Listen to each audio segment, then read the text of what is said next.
Um, Wish I had a lot of positives to start, like I usually do, but there are no positives really by the way that we played.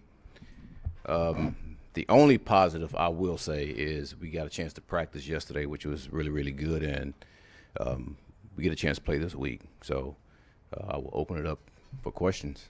Dan said, obviously you guys kind of were doing a deep dive this week, some personnel changes, maybe some simplifying of some scheme stuff, not giving away obviously the game plan for Yeah. Sunday, but how significant could some of those personnel things be for you guys? Well, I think that's something that you're always assessing as a team, the person that you got and how you want to utilize them. We all did a deep dive, and I will let Dan actually tell you guys about some of the personnel changes. I think that's his responsibility. But we are, and we're tweaking a lot of things, and we're looking at a lot of things. And when you play the way that you did play, all right, against this team, you do have to take a look at yourself. You have to take a look at your players. You have to take a look at your coaching staff, all right, and make sure that we're doing the things we have to do to be successful. Do you feel any pressure at all? I mean, obviously, you guys stand where you stand as far as with the Yeah. numbers and everything, but just in terms of job security, Dan said that he feels great with you, but do you feel any pressure or anything with that at all? Man, I feel pressure just by being a coach. All right, that comes with the job. The one thing I don't worry about is job security. I've been blessed to play this game for a long time, and I've been blessed to coach it for a long time. And every day I get up, I enjoy doing what I do. I would say this: even though me and Dan are friends, this is a job, and I'll look at it like that too. That I have to perform, right? Just like everybody else has to perform. He has to perform. The players have to perform. And when things are not going well, you have to answer to that. And I'm not blind to the fact of that. What performance, what bothered you the most when you saw the collapses in multiple areas on the defense on Sunday? Man, there are things that, like some fundamental things that we got to really get better at. I mean, obviously tackling, being able to execute in situations that continues to happen over and over again. Even on our side as coaches, being able to make sure we put every player in the best situation where they can be successful. We have to always assess that, and that's something that we'll always do. So those are the things that disappoint to me. Like, we have to continue to look at those things. Right, for what Eric asked, not necessarily about job security, but just the heat that you're feeling, either internally, like the pressure you put on yourself. Say that one more time. Just the internal pressure maybe you put on yourself to get this fixed, and everything that's everyone sort of pointing fingers at you in the defense. I'm just curious if A, what that's been like for you this week, and then B, if there's anything like you went through as a player where it's comparable, right? You give up 2 touchdowns and come back the next week. Man, that's a great question, because that's what I fall back on. Especially being drafted by the Jets in the media capital of the world. Man, there's so much pressure that I've been under playing a position that I've played that, it is what it is. It comes with the job. And I guess you can say that I've been built and I've been hardened to be able to handle things like this.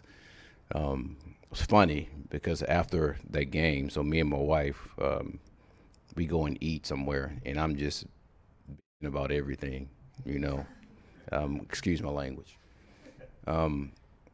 But after I finished, she was like, "Are you done?"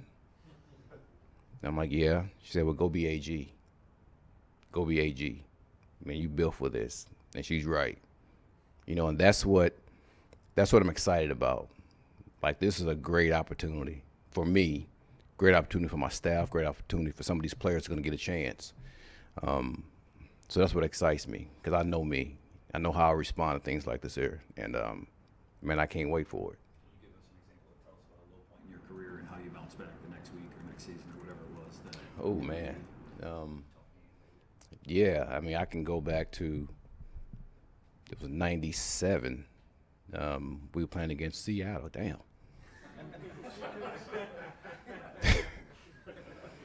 And I was matched up against Joey Galloway, and that was the first time I ever in my career gave up 2 touchdowns. They were 2 bombs. Bill Parcells was the coach. And just like, as a coach, just like as a player, I mean, when you playing well, I mean, you're the hottest thing ever. When you do something bad, I mean, you're the worst thing there is, So, and I understand that. And so at that point, I become a Pro Bowl player to the worst corner that ever played the game, and the thing is, man, you just have to go back to your fundamentals and have faith in who you are and what you've done. And your background and your history tells your story. You know, that 1 or 2 plays doesn't tell your story. That one game doesn't tell your story. So I look at this like this. I mean, these couple of games, it doesn't tell my story. I mean, my track record speaks for itself, and I'm going to continue to let that speak. So we're going to get this thing fixed. We're going to get this thing moving forward. Our guys are going to respond. Our coaches are going to respond. And things are going to be all right. So, talking about just putting players in the right position to maximize their talents, and Yeah. that's maybe the most important thing in coaching. When you went through your deep self-scout in January, you kind of tweaked the defense to try to do that. Yeah. Why do you think it hasn't worked to this point in terms of identifying what these guys do best and seeing them execute that on the field? Well, I think it's a fine line in saying that when you say it hasn't worked. If you look at us in totality as far as the things that we fixed and things that we tweaked, our interior is actually doing a pretty good job. It's the perimeter that we got to start to focus on now. So once you fix a problem, there's always something else that comes in. And now you got to identify that, and now you got to start to hone in on that. So just from our secondary and our support players, man, once we have this honed down, man, you guys got to get ready to field also. Because once we do that and get that honed in, which we worked on a lot this week, all right, I think you start seeing the whole thing start to come together. Listen, I wish I could have a magic wand and this whole deal be fixed right now, right? But that's just not reality, all right? So there's things we still have to get right in this defense, and we will get it right. And our guys clearly see it, and they clearly see how it all works together, and that's important for those guys to see that and understand that. You guys are making a lot of changes just this week, Yeah. personnel and the scheme. Is there a danger to do too much in such a short period of time? Well, I think we let you guys take it so far as the scheme is going to be changed, so we'll let that continue to ride as it is. But there's always little small things that you want to do. I don't think we're going to go out and just be a whole nother team, right? Because there are some things that we're doing well. Just like I said, the interior as far as the run defense is doing pretty well. I think Mac and Bugs are doing a hell of a job. It's just now putting everything together and then showing to our guys, and they seeing the big picture and everything works together. To make sure we do that, and that's one thing we have to continue to do as we go through this journey. I know y'all won't make any excuses for injuries at all, but I mean, how much does that affect the team though when you guys are dealing with the number that you guys are? I mean, Yeah. offensively, and you guys have had some defense out. I mean, I know it's not a big excuse, but just does that affect? It is anything what it at all? is. I mean, it is what it is.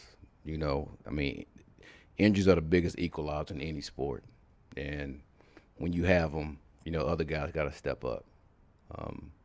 Just like we were saying, some personnel changes, other guys going to get a chance to play and show what they can do. And that's a good thing. That's a good thing because I think it keeps everybody accountable, and that's what we're trying to do. Demetrius Taylor is one of those guys that sounds like he's going to get a chance. He sounded pretty excited yesterday about the opportunity. What can he bring to that group, and how do you maybe generate more conventional pass rush? Well, I would say this, Meach, we call him Meach. He did a really good job in training camp, and the reason he's still here is because he stood out. He's a really good penetrator. He has leverage because of his stature, and he plays his butt off. So at some point in time, he was going to get his opportunity to come in and play for us, and this week he will. Now, in what capacity, we're still trying to get that figured out. The thing is, we just want to make sure we have a good player. He's getting a chance to show what he can do. So, but he's excited. I think he's going to do a good job. Listen, let's not build it up to more than what it is. I mean, he's going to have his issues just like every young player, but he's going to get a chance to play. When you were talking about that Galloway game, Yeah. you said you went back to your fundamentals and remembering what you were able to do.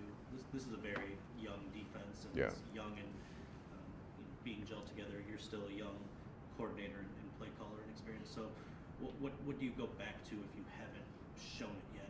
What do you tell these guys to go back and remember? Well, you know what? When you look at some of the issues that we have, and it goes back to understanding like the totality of the defense of what we're trying to do. This is how you fit. This is how you make sure that you're supporting on the edge. As a player, man, what got you into this league? Why were you drafted? Why are you still here? Right? And things we try to do for the most part is tell those guys that, you know, as they continue to go through the journey from training camp to OTAs, really, to training camp to now. You know, you fall back on those things. Those are things, that's the reason why we want you to be a part of this team. And then we got to continue to improve on that. Then I also look at like situations that happen to other teams. All right. For example, you take Kansas City. It's a really good situation, actually. You take Kansas City at the beginning of the year, the first 5 games, right? The Super Bowl champions of year that have the best quarterback, some people say, that's playing the game. Their defense was averaging 33 points a game, giving up. They were the worst in the red zone. They were the worst on third down, right? Weeks 1 through 5. All right. Then at some point, those veterans or leaders of that team put stakes in the ground. Said, this is not us. All right. So weeks 6 through 14, they averaged 10 points a game. They were like 45% in the red zone. Third down, they was under 50%. So at some point, you know, this thing's going to change, but you got to have the mindset, you got to have the guys, you got to have the coaches that's able to do that. So listen, I understand how this thing works. And when you're down, right? But when you're up, and everything changes. You know, all the bad writing about you changes to all the good stuff that they used to say about you. But I understand how this thing works. Who are the veterans on this defense that need to make that statement? That need to make that? I think it's the whole defense, including myself. And that's one thing that we did the Wednesday in our like defensive meeting. And we just got to continue to believe. I tell you, that's a powerful drug, is belief. With sort of that mind where the offense is maybe on the verge of doing some historical things, right? Yeah. 5 points a game and they're really good. So just how much pressure is there, I guess, on you guys to make sure that you reach whatever heights you're capable? Man, the only thing that we're trying to do is get better every game. And that's the pressure that we have. Is how do you get better? How do you improve? Listen, this is not an offense against defense deal. This is the defense trying to make sure they improve. And that's what it is. I mean, I wish I could say something that has more meat to it, but that's really our only goal. Like each practice, each day, each meeting, each staff meeting, man, how do we get better to make sure that we're doing things that we have to do to make sure that we help this team win? And that's the focal point. Back to the veterans. Do you have that fiery, passionate leader that's demanding more from his guys behind closed doors? Because maybe we don't see that from some of those guys. A lot of lead by example guys in your defense. We do have lead by example guys. And listen, here's the advice I'll tell, because I get asked by a lot of our guys about leadership. And here's the one thing that I tell them and I try to focus on is leadership is not what you say. Leadership is how you serve. And how do you serve the player next to you? How do you serve the defense? How do you serve the coaching staff? That's what leadership is, because you put yourself behind everybody else to build somebody else up. And when they ask me that, it really answers their question, because if you're trying to lead and if it's only about you, that's not leading. But if it's about the team, then you're leading. So whatever you have to say, just make sure it's about the team and not because you're pissed off at something. And for the most part, that answers a lot of their questions. So when they want to say something, they know it's to serve the players on this team. And we have guys like Brock. We have guys like Alex. Obviously, Tracy's hurt, but Tracy do call a lot of defensive backs that we have. And I think they take that and they run with it because they understand it.